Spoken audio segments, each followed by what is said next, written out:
మన సోలార్ సిస్టమ్‌కి పైన అండ్ కింద ఏముంది అనే డౌట్ చిన్నప్పుడు నాకు చాలా సార్లు వచ్చింది. సోలార్ సిస్టమ్‌ని జనరల్‌గా ఒక ఫ్లాట్ డిస్క్‌లా చూపిస్తారు. 8 ప్లానెట్స్ ఒక చక్కని క్లీన్ సర్ఫేస్ మీద సన్ చుట్టూ తిరుగుతూ ఉంటాయి. ఇలా చూసినప్పుడు మనకు ఆ డయాగ్రామ్ చాలా క్లీన్‌గా కనిపిస్తుంది. దీన్ని ఇమాజిన్ చేసుకోవడం కూడా ఈజీ అవుతుంది. కానీ ఇది చాలా మంది అడగాలని కూడా అనుకోని ఒక క్లియర్ క్వెషన్‌ని రైజ్ చేస్తుంది. ఆ ఫ్లాట్ డిస్క్ పైన ఏముంది? దాని కింద ఏముంది? ఆన్సర్ మీరు ఊహించిన దానికంటే చాలా ఇంట్రెస్టింగ్‌గా ఉంటుంది. ఎందుకంటే మీరు ప్లానెట్స్ యొక్క ఫెమిలియర్ సర్ఫేస్ దాటిన తర్వాత ఒక విశాలమైన, రహస్యమైన చాలా వరకు ఇన్విజిబుల్‌గా ఉండే రీజన్‌లోకి ఎంటర్ అవుతారు. అవి సోలార్ సిస్టమ్‌ని అన్ని డైరెక్షన్స్‌లో చుట్టుముట్టి మనల్ని చాలా పెద్దగా ఉండే గెలాక్సీకి కనెక్ట్ చేసే స్ట్రక్చర్స్. ఈ వీడియోలో మన పైన, కింద ఇంకా మన చుట్టూ నిజంగా ఏముందో ఎక్స్‌ప్లోర్ చేద్దాం. This is Vamshi and you are watching Prime 9. అసలు సోలార్ సిస్టమ్ ఎందుకు ఫ్లాట్ గా ఉంది? మనం పైకి కిందకి చూసే ముందు ప్లానెట్స్ అసలు ఒక డిస్క్ లో ఎందుకు తిరుగుతాయి అనే విషయం అర్థం చేసుకోవడం important. Solar system around 4.6 billion years క్రితం ఎయిర్ అండ్ డస్ట్ తో కూడిన ఒక క్లౌడ్ నుండి ఫామ్ అయింది. ఆ క్లౌడ్ దాని ఓన్ గ్రావిటీ వల్ల కొలాప్స్ అయినప్పుడు అది తిరగడం స్టార్ట్ చేసింది. అది అలా తిరుగుతున్నప్పుడు మీరు పిజ్జా పిండిని తిప్పినప్పుడు అది ఎలా ఫ్లాట్ గా మారుతుందో అలాగే ఇది కూడా ఫ్లాట్ గా మారింది. As a result young sun చుట్టూ మెటీరియల్స్ తో కూడిన ఒక రొటేటింగ్ డిస్క్ ఫామ్ అయింది. ప్లానెట్స్ ఆ డిస్క్ లోనే ఫామ్ అయ్యాయి. అందుకే అవన్నీ ఈ రోజు దాదాపు ఒకే ప్లేన్ లో ఆర్బిట్ అవుతున్నాయి. ఈ ప్లేన్ ని మనం ఎక్లిప్టిక్ అని పిలుస్తాం. అన్ని ఖచ్చితంగా ఒకే స్ట్రైట్ లైన్ లో ఉండవు. మెర్క్యూరీ అరౌండ్ 7 డిగ్రీస్ టిల్ట్ అయి ఉంటుంది. ప్లూటో ఇప్పుడు డ్వార్ఫ్ ప్లానెట్ గా క్లాసిఫై చేయబడింది. ఇది దాదాపు 17 డిగ్రీస్ టిల్ట్ అయి ఉంటుంది. కొన్ని తోకచుక్కలు వినైల్ రికార్డ్ ని గుచ్చే నీడిల్స్ లాగా ఆల్మోస్ట్ రైట్ యాంగిల్ లో వస్తాయి. బట్ మేజర్ ప్లానెట్స్ అవన్నీ ఒకే ప్లేన్ లో కొన్ని డిగ్రీస్ దూరంలోనే ఉన్నాయి. చాలా డయాగ్రామ్స్ మీకు చూపని విషయం ఏంటంటే సోలార్ సిస్టమ్ కొంచెం టిల్ట్ అయి ఉంటుంది. మిల్కీవే గెలాక్సీ ప్లేన్ తో పోలిస్తే సోలార్ సిస్టమ్ ప్లేన్ యావరేజ్ గా 60 డిగ్రీస్ వంగి ఉంటుంది. దాని అర్థం ఏంటో తెలుసా? గెలాక్సీని ఎప్పుడు స్పైరల్ ఆర్మ్స్ అండ్ మధ్యలో బల్జీ ఉన్న స్టార్స్ తో ఉన్న ఫ్లాట్ డిస్క్ లా చిత్రిస్తారు. మన సోలార్ సిస్టమ్ ఆ డిస్క్ లోనే ఉంది, కానీ అది దాంతో ఎలానే లేదు. మనం పక్కకు వంగి ఉన్నాం. సో మనం సోలార్ సిస్టమ్ కి పైన అండ్ కింద ఉన్న వాటి గురించి మాట్లాడినప్పుడు మనం యాక్చువల్ గా గెలాక్సీ సెంటర్ చుట్టూ ఆర్బిట్ అవుతూ పార్ట్లీ మన ముందుకు పార్ట్లీ మన వెనకకు ఉండే డైరెక్షన్స్ గురించి మాట్లాడుతున్నాం. సన్ మిల్కీవే గెలాక్సీ చుట్టూ సుమారుగా గంటకు 5,15,000 మైళ్ళ వేగంతో ప్రయాణిస్తాడు. 8,28,000 కిలోమీటర్స్ పర్ అవర్ స్పీడ్ తో. కానీ ఆ 60 డిగ్రీస్ బెండ్ కారణంగా గెలాక్సీలో మన మోషన్ కంప్లీట్ గా హారిజంటల్ గా ఉండదు. మనం ఒక సెట్ అయిన యాంగిల్ లో దాని గుండా వెళ్తున్నాం. స్పేస్ లో రియల్ అప్ అండ్ డౌన్ అనే టర్మ్స్ లేవు. ఎర్త్ మీద అప్ అండ్ డౌన్ అంటే ఏంటో మనకు తెలుసు. గ్రావిటీ మనల్ని భూమి వైపు లాగుతుంది. ఆకాశం మన పైన ఉంది, ఎర్త్ మన కింద ఉంది. చాలా ఈజీ. స్పేస్ లో ఆ లాజిక్ వానిష్ అయిపోతుంది. ఫిక్స్డ్ గ్రౌండ్ అంటూ ఏమీ లేదు. యూనివర్సల్ సీలింగ్ అంటూ ఏమీ లేదు. ఆర్బిట్ లో ఫ్లోట్ అవుతున్న ఒక ఆస్ట్రోనాట్ మరో ఆస్ట్రోనాట్ తో పోలిస్తే తలకిందులుగా ఉండొచ్చు, కానీ ఆ ఇద్దరిలో ఎవరూ తప్పు కాదు. అదంతా relative. So astronomer solar system కి పైన లేదా కింద ఉన్న వాటి గురించి మాట్లాడినప్పుడు వాళ్ళు ప్లానెట్స్ ఆర్బిట్ అయ్యే ఫ్లాట్ డిస్క్ ఎక్లిప్టిక్ ప్లేన్ ని ఒక రెఫరెన్స్ గా యూస్ చేస్తారు. అది ఒక ఆర్బిటరీ చాయిస్. బట్ మన చుట్టూ ఉన్న వాటిని పిక్చరైజ్ చేయడానికి ఇది యూజ్ అవుతుంది. ఆ ఫ్రేమ్ వర్క్ యూస్ చేసి ప్లానెట్స్ ఆర్బిట్ కి పర్పెండిక్యులర్ డైరెక్షన్స్ లో ఏముందో మనం ఎక్స్ప్లోర్ చేయొచ్చు. ఊట్ క్లౌడ్ ఐస్ తో కూడిన ఒక స్పెరికల్ లేయర్. మనం ఎదుర్కొనే ఫస్ట్ మేజర్ స్ట్రక్చర్. పైన లేదు, కింద లేదు, అది చుట్టూ ఉంది. ఊట్ క్లౌడ్ అనేది ఐసీ ఆబ్జెక్ట్స్ తో కూడిన ఒక థియరిటికల్ లేయర్. ఇది సోలార్ సిస్టమ్ ని అన్ని డైరెక్షన్స్ లో పూర్తిగా సరౌండ్ చేసి ఉంటుంది. ప్లానెటరీ ఆర్బిట్స్ ఫ్లాట్ డిస్క్ లా కాకుండా ఊట్ క్లౌడ్ స్పెరికల్ గా ఉంటుంది. ఫ్రోజన్ డెబ్రిస్ తో క్రియేట్ అయిన ఒక వాస్ట్ బబుల్. ఇది సన్ నుండి అరౌండ్ 2008 to 1,00,000 AU వరకు ఎక్స్టెండ్ అయి ఉంటుంది. AU అంటే ఆస్ట్రోనామికల్ యూనిట్. ఒక astronomical unit nearly 150 million kilometres తో సమానం. స్పేస్ లో డిస్టెన్స్ ని మెజర్ చేయడానికి యూస్ చేసే ఒక measuring unit. For example Neptune around 30 AU దూరంలో ఆర్బిట్ అవుతుంది. ఈ క్లౌడ్ ట్రిలియన్ల కొద్దీ చిన్న చిన్న ఫ్రోజన్ ఆబ్జెక్ట్స్ తో తయారైంది. వాటిలో ఎక్కువగా water ice, ammonia and methane ఉన్నాయి. అవి సోలార్ సిస్టమ్ ఫామ్ అయినప్పుడు మిగిలిపోయిన building blocks. Solar system early హిస్టరీలో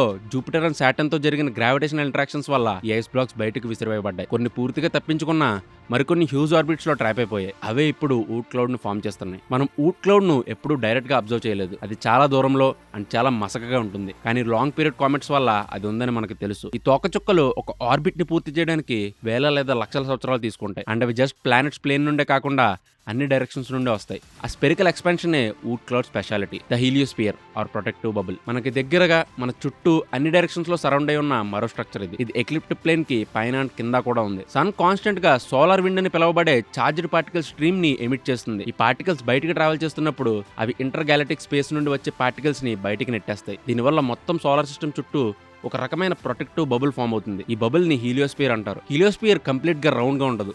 ఇది డిస్టార్టెడ్ టేర్ డ్రాప్ లో ఉంటుంది. ఫ్రంట్ పార్ట్ లో కంప్రెస్డ్ గా ఉండి బ్యాక్ సైడ్ కి ఫ్లాట్ గా సాగి ఉంటుంది. ఎందుకంటే solar system Galaxy through move అవుతుంది. వాటర్ లో మూవ్ అవుతున్న ఒక బోట్ ని ఊహించుకోండి. బోట్ ఫ్రంట్ సైడ్ ఒక అల ఫామ్ అయింది అండ్ దాని వెనక ఒక క్లౌడ్ ట్రైల్ లాగా ఫామ్ అవుతుంది. హీలియోస్పియర్ కూడా అదే విధంగా వర్క్ అవుతుంది. సోలార్ విండ్ అన్ని డైరెక్షన్స్ లో బయటకు నెడుతుంది, కానీ మనం ముందుకు కదులుతున్నప్పుడు స్టార్స్ మధ్య ఉండే ఎయిర్ అండ్ డస్ట్ నుండి వచ్చే ప్రెజర్ ఆ బబుల్ కి షేప్ ని ఇస్తుంది. సోలార్ విండ్ స్పీడ్ తగ్గి స్టార్స్ మధ్య ఉండే మ్యాటర్ తో ఇంటరాక్ట్ అవడం స్టార్ట్ చేసే బౌండరీని హీలియోపాజ్ అంటాం. దానికి బియాండ్ ఉండేది ఇంటర్స్టెల్లార్ స్పేస్. అది స్టార్స్ మధ్య ఉండే vast and cold region. Voyager 1 2012 లో హీలియోపాజ్ ను క్రాస్ చేసింది. వాయేజర్ 2 2018 లో దాన్ని ఫాలో అయ్యింది. అవి ఇప్పుడు స్టార్స్ మధ్య స్పేస్ లో ట్రావెల్ చేస్తున్నాయి. బట్ టెక్నికల్లీ ఇప్పటికీ ఊట్ క్లౌడ్ కి అవుటర్ ఎడ్జెస్ లోనే ఉన్నాయి. మనం కంప్లీట్ గా వాక్యూమ్ లో ఫ్లోట్ అవడం లేదు. Sun present local interstellar cloud అని పిలువబడే ఒక రీజన్ త్రూ ట్రావెల్ చేస్తుంది. ఇది వాస్ట్ ఇంటర్స్టెల్లార్ మీడియం మధ్య కొంచెం ఎక్కువ డెన్సిటీ ఉన్న air and dust region. Sun galaxy through travel చేస్తున్నప్పుడు అది డిఫరెంట్ రీజన్స్ ని ఎన్కౌంటర్ చేస్తుంది. కొన్ని ఎక్కువ డెన్సిటీతో, కొన్ని తక్కువ డెన్సిటీతో ఉంటాయి. లోకల్ ఇంటర్స్టెల్లార్ క్లౌడ్ అనేది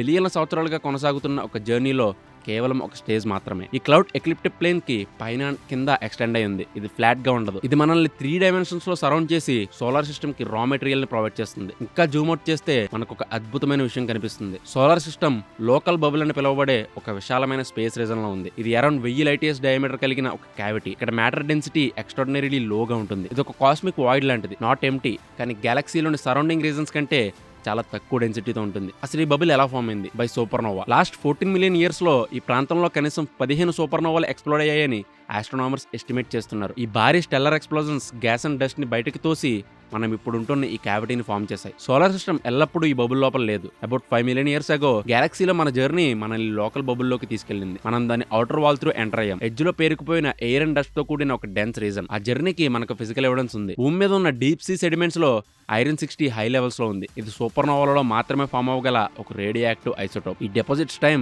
మన బబుల్ యొక్క అప్పర్ లేయర్ గుండా ట్రావెల్ చేసే టైం తో మ్యాచ్ అవుతుంది. లోకల్ బబుల్ కి వాల్స్ ఉంటాయి. దాని ఎడ్జెస్ దగ్గర మెటీరియల్ అక్యుములేట్ అయి ఉన్న డెన్సర్ రీజన్స్ ఉంటాయి. లోపల మనం ఒక కాస్మిక్ వాయిడ్ తో చుట్టుముట్టబడి ఉన్నాం. అండ్ ఆ గోడలపై ఏన్షియంట్ ఎక్స్ప్లోజన్స్ నుండి కలిగే కంప్రెషన్స్ వల్ల డ్రైవ్ అయ్యి కొత్త స్టార్స్ ఫామ్ అవుతాయి. ఇది ఎలా ఉందంటే హ్యూమన్ ఎగ్జిస్టెన్స్ లేని లక్షల సంవత్సరాల ముందు జరిగిన నక్షత్ర మరణాల వల్ల ఏర్పడిన కాస్మిక్ వాల్స్ తో చుట్టుముట్టబడిన ఒక పెద్ద గదిలో మన సోలార్ సిస్టమ్ ఫ్లోట్ అవుతున్నట్లుగా ఉంది. మనం ఇంకా జూమ్ అవుట్ చేస్తే జస్ట్ సోలార్ సిస్టమ్స్ కాకుండా మిల్కీవే గ్యాలక్సీ యొక్క మొత్తం డిస్క్ కి చాలా పైకి మరియు కిందకి మనకి గ్యాలక్టిక్ హాలో కనిపిస్తుంది. మిల్కీవే జస్ట్ స్టార్స్ తో ఉన్న ఒక ఫ్లాట్ డిస్క్ కాదు. ఆ డిస్క్ ని సరౌండ్ చేసి old stars, globular clusters and large amount of dark matter ని కలిగి ఉన్న స్పెరికల్ రీజన్ ఉంది. ఈ హాలో మెయిన్ గ్యాలక్టిక్ ప్లేన్ కి చాలా పైకి అండ్ కిందకి ఎక్స్టెండ్ అయి ఉంది. గ్యాలక్సీలోని కొన్ని ఓల్డెస్ట్ ఆబ్జెక్ట్స్ ఇక్కడే ఉన్నాయి. యూనివర్స్ చిన్నగా ఉన్నప్పుడు డిస్క్ స్ట్రక్చర్ ఫుల్లీ డెవలప్ అవ్వక ముందు ఏర్పడినవి. మనం ఒక డైరెక్షన్ ని అగ్రి చేసినప్పుడే అప్ అండ్ డౌన్ అనే టర్మినాలజీ మీనింగ్ఫుల్ గా ఉంటుందని మనకి గుర్తు చేస్తుంది. In terms of the ecliptic plane solar system కి పైన ఏముందో మనం మాట్లాడొచ్చు. In terms of galactic plane Milky Way కి పైన ఏముందో మనం మాట్లాడొచ్చు. ప్రతి లెవెల్లో